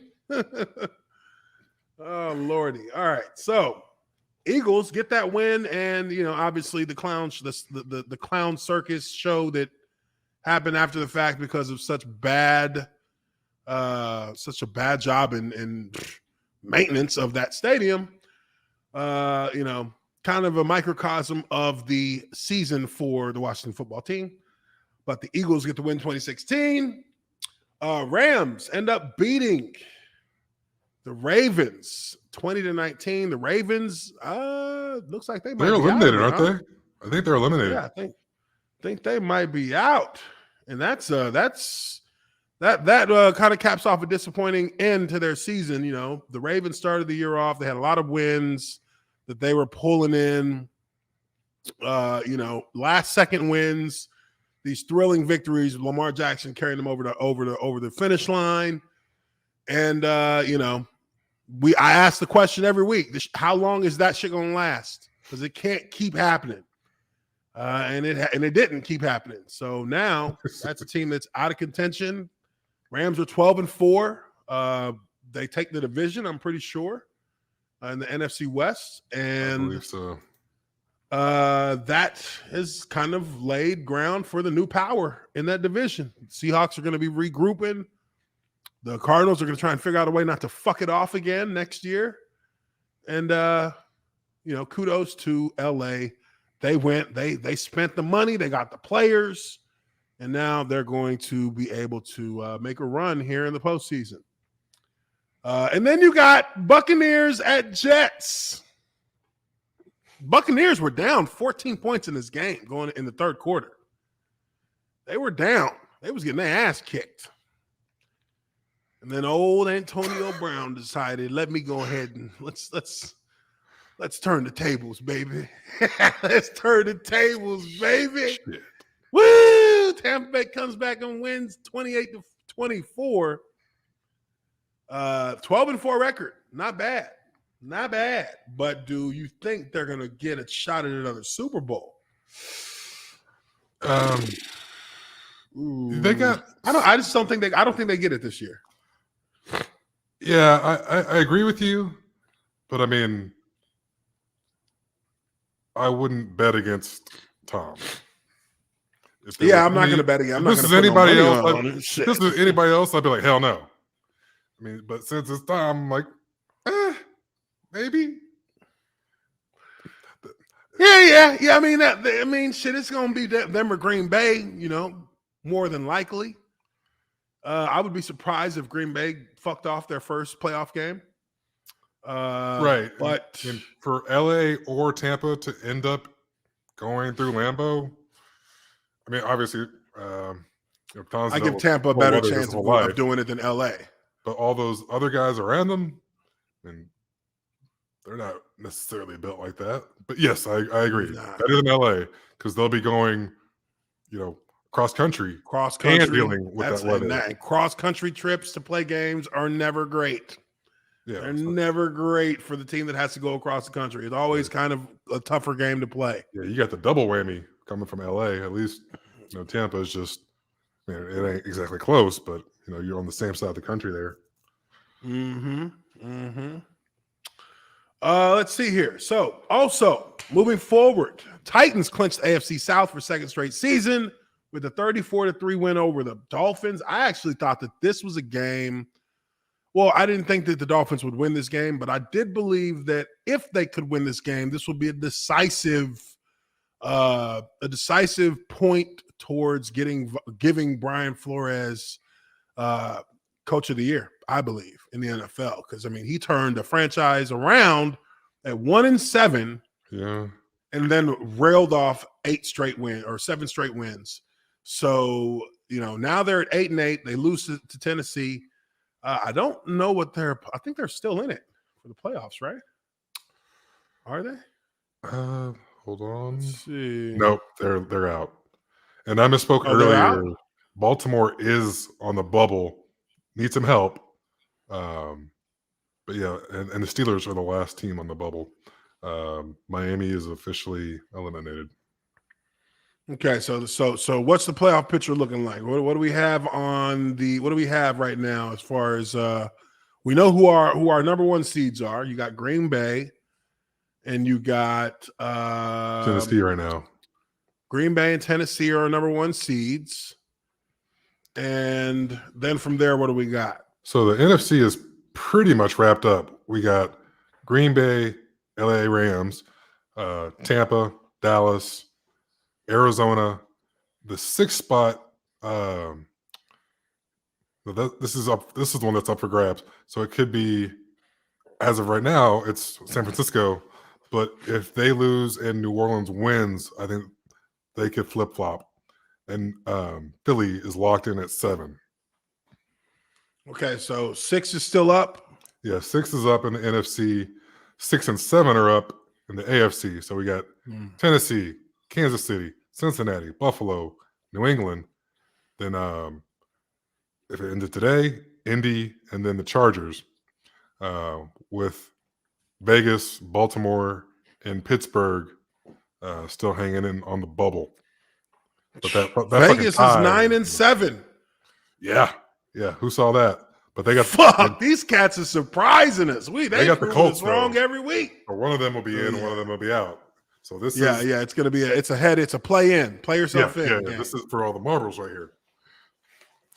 Play yourself in game. So that's good to know. That's good to know. So Titans are rolling. They got the division, and they got number one seed. And we've already talked about my Jaguars getting mud stomped by them Patriots 50-10. The Raiders get the win against the Colts 23-20. That puts them at 9 and 7 after getting that win. So this next week for the Raiders is going to be, it's do or die for both these teams to get into the playoffs. They got to win. Colts got the Jaguars. So, feeling pretty good. They're feeling pretty good about their chances. The Bengals crown themselves by beating the Chiefs. The Bengals are 10 and 6, AFC North champs for the first time since 2015. These guys have put in hella work. We just talked about what they did. The Chiefs, yes, the Chiefs lose this game. Probably had their chance to win it at some point. But of course, this is going to it doesn't necessarily hurt Kansas City outside of losing losing that top seed out to I think so, to Tennessee. But they're still going to be a force. They're still going to get a home playoff game because they got their division, and things will still play out favorably for them to move forward, to have a shot at getting back into the Super Bowl. But the Bengals, you got to commend the Bengals for what they've done. They did it very quietly too, because I'll be honest, I ain't never give a shit about Cincinnati, but they did put themselves out there, and they have built something that's providing them with some return on the investment. And you can't be mad at that. You can't be mad at that at all. See here, Uncultured Barbarian for $5 says, at the end of the day, is it really surprising that AB once again decided to show his whole posterior? Man, you ain't lying. Antonio Brown, what is the point? We big guys. We like, what's the point of taking those fucking pads off, bro? It's cold out there for one. Yeah, you could have freaking cold. And then he's just jogging off, throwing he threw all this shit into the crowd. Like, bro, don't nobody want your damn dry fit shirt. Under Armour. Nobody wants your dry fit. Come on, man. Your gloves, okay, yeah, people want that, but they don't want your dry fit. Well, they ain't wearing that shit. Yeah, now I got all this sweat all over. You didn't sign it, and it's not like they can put it on a wall or nothing. You ain't signing it. You know what I mean? I can't say that. I am surprised by the extent to which he showed his ass. Oh yeah, I think everybody was kind of surprised. We were shocked, not totally surprised, but a little shocked that I'm not gonna front. I was surprised that the motherfucker did that shit mid game. Yeah, at least Vontae Davis had the professional courtesy to retire at halftime. For real, he had the professional self-awareness to say, you know what, at halftime I'm gonna go ahead and hang him up.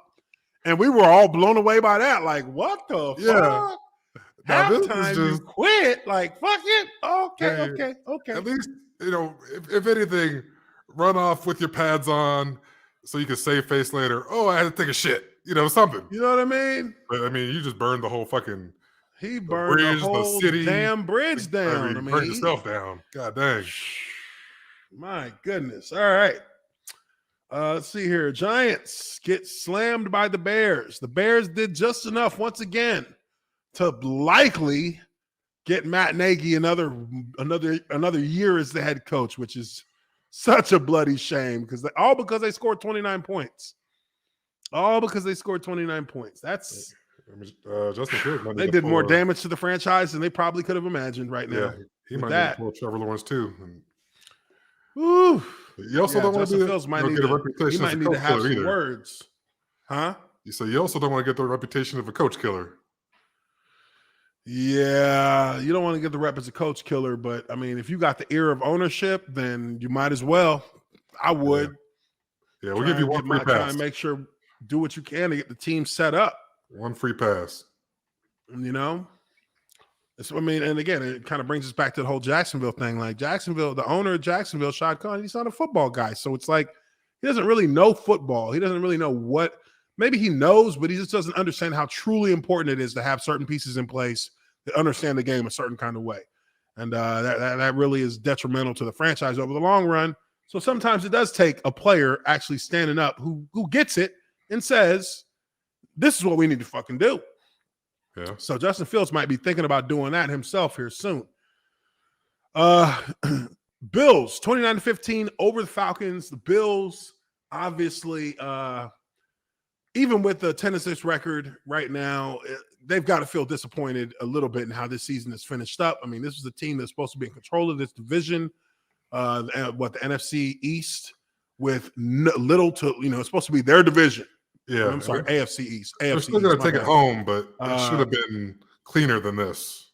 It should have been cleaner than this, but New England has the division. I believe that's correct. They have the division, and the Bills just let one too many games just slide by them with very just peculiar portion of the season where they just lost and you're like, what the fuck? Yeah, coming down the home stretch, they looked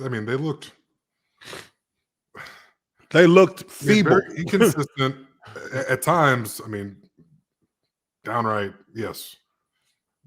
It looked bad. It really did look bad for a while. For anyone to get 3 passes thrown on you in a whole game, and they win, and then you get they threw the ball 3 times and won just running. That's not a good look for anybody. After 1932. Now the Falcons, on the other hand, actually a respectable ass season. 7-9 is very respectable. This will be the end of the regular season if we're looking at 2020. Because obviously this is the first year that they've added another game to the schedule, but 7-9 is respectable as hell for a franchise that a lot of people expected to be sitting somewhere around, where the Jaguars are right now. I mean, to have a top, what was Kyle Pitts, 6? Yeah, top 6 pick to go, almost 500 with your best receiver essentially opting out. With a defense you're trying to rebuild that hasn't that is playing. They're playing a little bit better than they were last year, but also with an aging franchise quarterback who is not in his prime anymore, but is still finding a way to be serviceable, finding a way to still be in the top 10 quarterbacks in the NFL, which there are plenty of teams. Like Jacksonville, that would kill for that.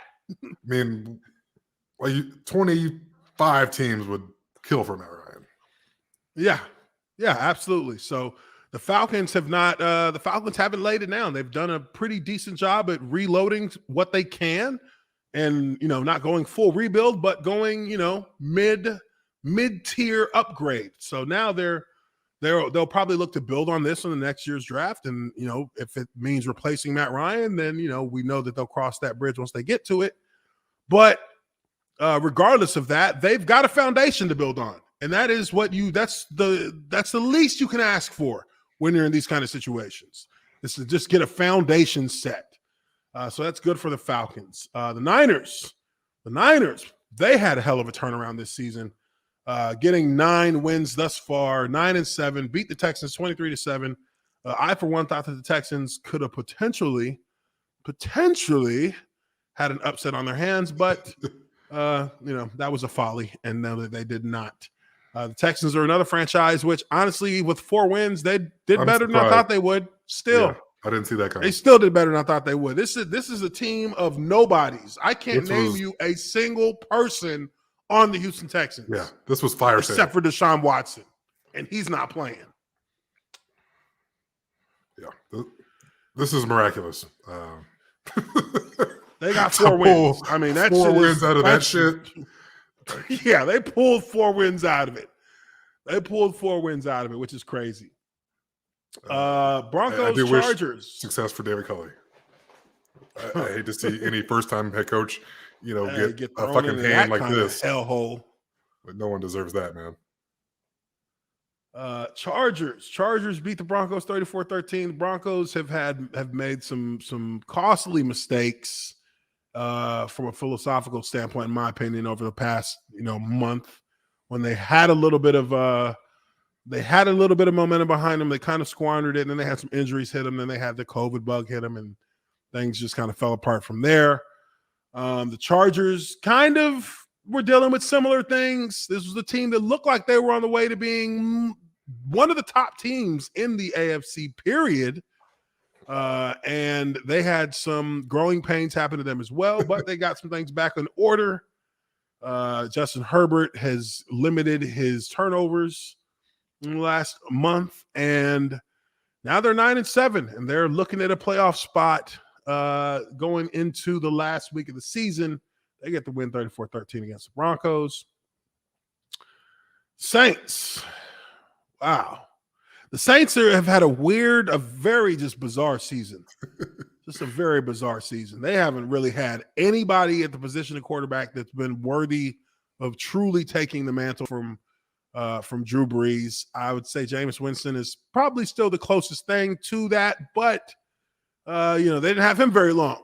He blew his knee out, and he was done for the season. So, the Saints have still managed 8-8. They're still 500 right now, which is huge. The way he plays doesn't necessarily require a great ACL.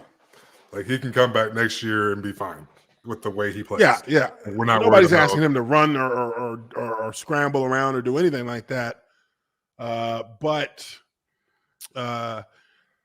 This is going to be a very, very well schemed offense from Sean Payton with the Saints. I mean, they actually tried to go get Drew Brees. They tried to call him back. Michael Thompson comes back in theory next year. Yeah. So there's we'll see what happens with him. He could be disgruntled because there was some shit going on. Yeah, I remember Sean Payton said some things about how he handled his offseason. You know how these receivers are. They're fucking divas. Don't know him personally. Yeah, but you know what? Mike Thomas has been one of the most consistent receivers in the NFL. He's been. I mean, he's not a deep threat per se, but he can run. He'll kill you with those slants. He'll kill you with those slants, and the guy is one of the best. Has a pair of the best hands, some of the best pairs of hands in the NFL. Top 3, I would say. Right. Him along with DeAndre Hopkins. And I mean, I wouldn't know who to put in the third place, but those guys have great hands. They catch the ball. They run precise routes. Yep. You want to believe that he's going to be huge for them to have back, but they also been bullshitting him. So, he might provide them with a problem next year more so than a solution. No, I'm not sure. I'm not sure who else is out there that's going to be way better than Jameis, unless you can somehow get Russell. Yeah, you'd have to go for somebody like Russell. Which I'm not going to lie, he could be a fit there, but I just don't think he'd want to be down. I don't think he'd want to be in Louisiana. Like, nah, fuck that. I wouldn't. Shit. You got to think about your wife. You know what I mean? Is she going to be, killing, the industry in New Orleans? You know what I mean? What you going to do in She New wants Orleans? to She be ain't in going to Cali. be selling She wants nothing. to be in New York. We got RC from NYC, $5 super chat. He says, "What's up, Uche? What's up, Justin? What's up, chat? Happy New Year to all." Antonio Clown finally got his New York moment at the expense of the Jets. Yes, he did indeed, my friend. We appreciate you right there, RC. Yeah, definitely. Everybody's having fun with the Antonio Brown thing, so that's cool. But the Saints pull it off against the Panthers. The Panthers are having a little bit of an existential crisis right now. Because now, what is it? Matt Rhule? That's his name, right? Yep. Matt Rhule is, woo! He had some things come out from.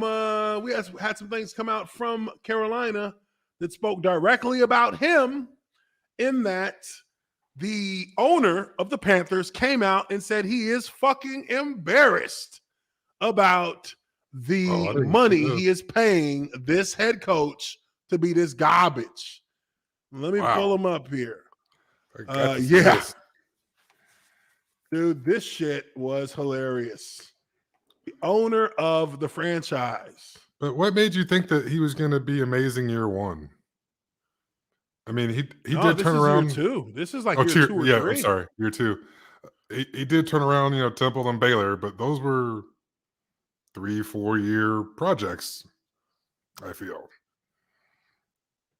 I mean, I don't know, but I'll tell you what, we're about to listen to this real quick. I got to hear this. This looks like it could be damning right here. Hold on. Yeah. They over here coming at Coach's throat, man. Let's hear it.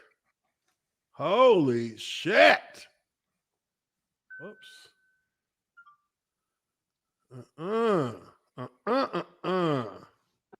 There was an article that came out this morning. I'm pretty sure you've heard about it. There were some things in there regarding locker room dissension over the decision to keep a lot of Temple and Baylor players. Disconnect in the locker room that you've seen? Look at his face. I've never noticed anything. I've never had anyone say anything to me. So I it's hard for me to comment on anonymous sources and things like that, So you bitch! Shut up. We have a good locker room full of good guys, working hard and from all different places. So I've never seen anything. And just a quick follow up to that, there was also a mention of you telling the guys that that you could go somewhere else, namely back down to college and make more money, but you're choosing to stay here in Carolina and build things with them. How did that conversation go? No, did not fucking say that. Comment on anything that someone anonymously said, and I didn't say that. Something to somebody. That's just not my way of doing things. What I will say, Sheena, is that I believe in what we're doing, and I appreciate the people here. I know change is always hard, especially when you're not having a ton of success. So I certainly understand that there's going to be criticism and there's going to be cynicism and all those different things. But when I walk into the facility in the morning and I see injured guys and healthy guys and guys, grinding away at things, when I talk to guys and hear their perspective, not everyone's going to always be happy, but I'm excited to be here. I believe in what we're doing. I believe in the people that are here, and so I've never wanted to be anywhere else. So that's all I can say. But in terms of so and so said this, like that's I can't. I'm not going to engage. How difficult is it to maintain a positive work atmosphere when comments like in that story that was referenced earlier are made about your program? I think in any organization, there's going to be guys that are disgruntled and upset. Again, I prefer to just deal with people who say things to me directly or have concerns. I have an open door policy. I have players talk to me all the time. They don't always like what I say. Living in a world of shadows and conversations, I can't do that. So when I walk in, you don't want to answer no questions about anything that has to do with what his own team is saying. To play hard this week. I hate that it's being portrayed one way, because if you were in here, I think you'd see it a different way. But that's, that I can't worry about that. I have to just worry about me and my actions and who's here. And, so I think obviously losing, makes everything difficult, and no one's happy that we're losing. But I think guys do come in every day and they work hard and they have a good atmosphere with each other. I've seen nothing toxic at all. I think you probably just have to be on the inside to see it, though. I see nothing toxic at all. Sure. Which he's not saying a lot there that I would necessarily say is. I wouldn't. He's not giving us much. Damn anything he's saying. But if no one said anything to my face, I think I'm good. I mean, that's all he's saying. Yeah. Like, hey, yeah, I see these guys every day. They can't put their name on it. No one has said nothing to my face. If they're not a man enough to say it to my face, they might. How am I supposed to know? Okay, so this was the one actually right here. Let me see. But hey, he's probably ripping their ass in the team meeting room, though. Which one of you motherfuckers is out here talking shit? It says, one of you fuckers is going down like Urban Meyer did. When I find out who it is, you're fucking unemployed in seconds. Somebody out here talking some shit. Why don't talk that bullshit? I'm gonna fucking catch you, assholes. But I think this is what I was actually getting at. This here was this article that says Panthers owner embarrassed by contract given to Matt Rhule. They didn't want to give him. The owner never wanted to give him this kind of money that he's making, but I think he's making some good chop. I think he's making like 7. 60 yeah, he's got like a he's got like 10. Yeah. Boom, that's what it was. He's making like $7 million a year, something like that. So, at the end of the day, that's about what coaches make, isn't it? I think college coaches are getting. The highest paid college coaches are getting that. I think Belichick's like 11 or 12 or something like that. Mm-hmm. But I don't think this is the highest paid are getting like that. He ain't making stupid money, but that's stupid money for a first-year head coach coming in. Like him and Urban Meyer are making like the same kind of bread. Okay, you know what I mean? Like, yeah, you can make rookies. A lot. Actually, you know what? I think the top NFL and top college guys are around the same, because I think Saban's making about 10 or 11. I think they're within. I think they're probably Saban, but see, Saban is it's like Saban's up here. He's got everybody else is like $5 million under that. Yeah, there's a handful of guys around like 8, 9, 10, but it's fewer than you would think. It sounds like a motherfucker's getting that every other week, but it's not that many guys. And I'm sure Nick probably has something in his contract where he's got to be number one. If not, he's got to be the highest paid, or I'm gonna fucking quit immediately, and I'm getting a buyout. Yeah, I don't think Matt Rhule's getting crazy money. Crazy years. It's crazy to sign up a first-time NFL. Yeah, a 10-year contract is fucking crazy for a first-year head coach. First-time head coach in the NFL. John Gruden's been in the NFL forever, and that 10-year deal ain't work out too good. It was like, get your ass out of here now. 10 years is crazy. Uncultured Barbarian for 5. Appreciate you, man. He says, meanwhile, back at the ranch, the AD and Baylor smiles and the AD of Baylor smiles and lights a cigar as he is happy that he is Aranda as head coach. Yeah, he was he was the hottest name in coaching for a second before they got him. He was, and they got that Big 12. Did they lost the Big 12 to OU again. Yeah, I think so. Baylor. But they were in the running, though. I think they won 11 games this year. They're on to something. They were. They had a pretty solid season. They're definitely on to something there. Not that I don't think Matt Rhule was doing poorly when he left. I'm sure that he was actually doing well. They lost the Big 12 title game that year to OU, but I think they had I think one of his years was a year that they beat OU. I don't remember. I don't be paying attention to these college coaches. Yeah, like that. There's just too many. They keep bouncing around. But moving on here, we got a couple games left on this. We got Lions getting shellacked by the Seahawks. Lions said, you know what? Fuck it. We got 2. We're good. We're just gonna roll it on out. Yeah, it's 2 more than we expected. Yeah, it wasn't looking like we was gonna have one at one point, but we'll get back to it next season. Seahawks, obviously, their situation is one that a lot of people are trying to speculate on. I think that that's the end of an era there, and it's perfectly fine that it's the end of the era because that is what happens. It's certain junctions in the history of teams. Your era where you were playing peak level football will stop for a little while, and then you can get back to it once you retool your team. Yeah, they scored 51 here, but come on, is anybody gonna look at that 51 and be like, yeah, that Oh my you're God. back. You're back. Like nobody. Everybody's like, okay, everybody. yeah. That was the fucking Lions, and you only got 6 wins. So you're 6-10, double-digit losses for the first time in a long time. And really what it boils down to for them is that they're gonna have to find a new head of the snake for this organization pretty soon. And it's not just saying, head coach or quarterback. It might be head coach and quarterback. And that's a hard one. That's a hard one to fix in a short amount of time. So we'll see how it plays out for the Seahawks. But you get to feel good for a week. We got to win. We can walk around. You can go to the store with your hoodie on again, and people won't laugh at you. You know what I mean? Oh, hey, you know what I'm saying? They won't laugh at you. But Seahawks, getting it done there. And the Cowboys actually lose to the Cardinals. Cardinals have had a fucking month to forget in December. Before this game, they had a month to forget. These guys were fucking giving up the ghost all month long. And you're just thinking to yourself, okay, there's no way these motherfuckers are going to lose to the Detroit Lions. There's no way. You have to actually try to lose to the Detroit Lions. They lost to the Lions. They didn't just lose to the Lions. They got their ass kicked by the Lions. Yeah. And it's like, okay, yeah, they don't want to play in the playoffs, I guess.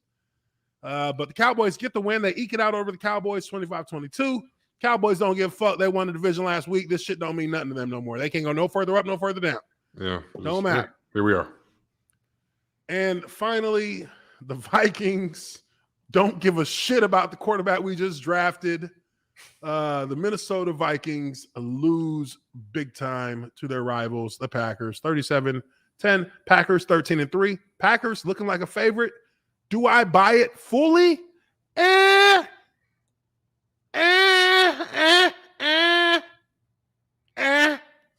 We'll see. We'll see. Because honestly, I never have a question about the record, about them being able to get it done in the regular season. I mean, that's never been my question. True. It's never been my question. It's always been, how is this Packers team going to play when it comes time to actually get yourself into the Super Bowl? Yep.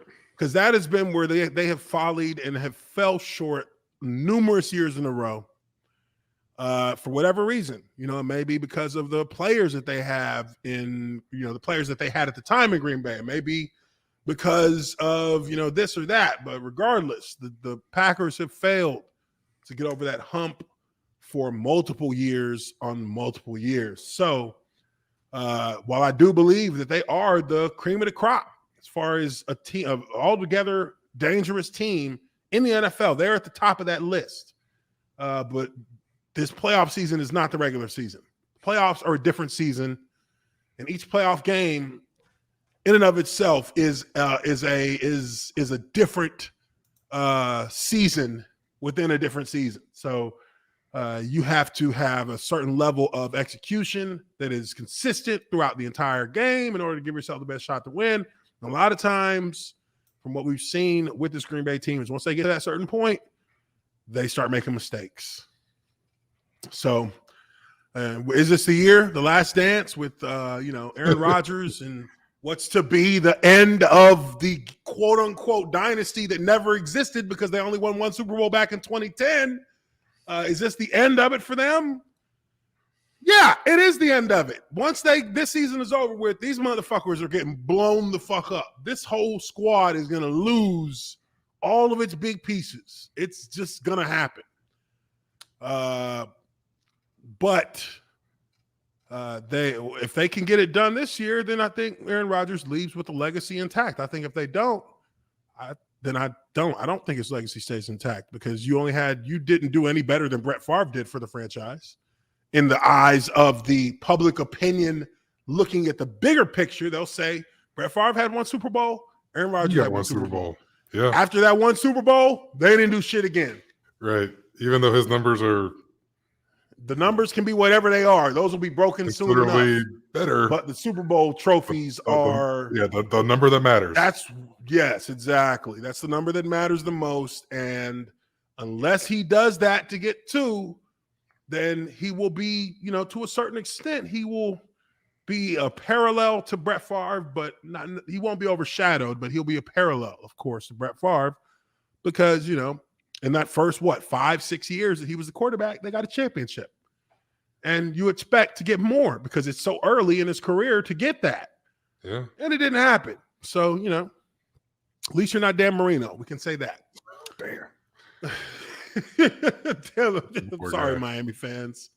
That was a quarterback who, while he had an amazing release and had amazing accuracy, he was just he was way too loyal to those motherfuckers. I would have been gizzoned up out that motherfucker.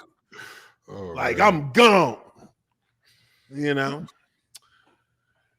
But anyways, that is going to be it for us here. We do appreciate you guys for being in here, hanging out with us. We had a nice little chat about some things. Had a good time there with y'all. Make sure you smash that like button if you haven't already done so, and subscribe to the channel, Uche Waneri, the Observer Lineman, if you haven't already done so as well. This is Lineman Life Live. This is our Week 17 look back. Talk about some headlines, look at some scores, talk a little shit, and now we have finished. So we will see you on Wednesday on our Tier Maker stream, which I know, and this week's Tier Maker is going to be a fun one, because we're going to be getting close. We're talking some postseason talk here. And I'm pretty sure between now and then, we're going to have another scenario with AB that'll probably hit the headlines that we'll be able to talk about by then. So until then, we appreciate you guys very much for being in here with us, and we will catch you on the next live stream. I'm Uche Waneri. This is Justin Blackman. See y'all on the next one. Peace.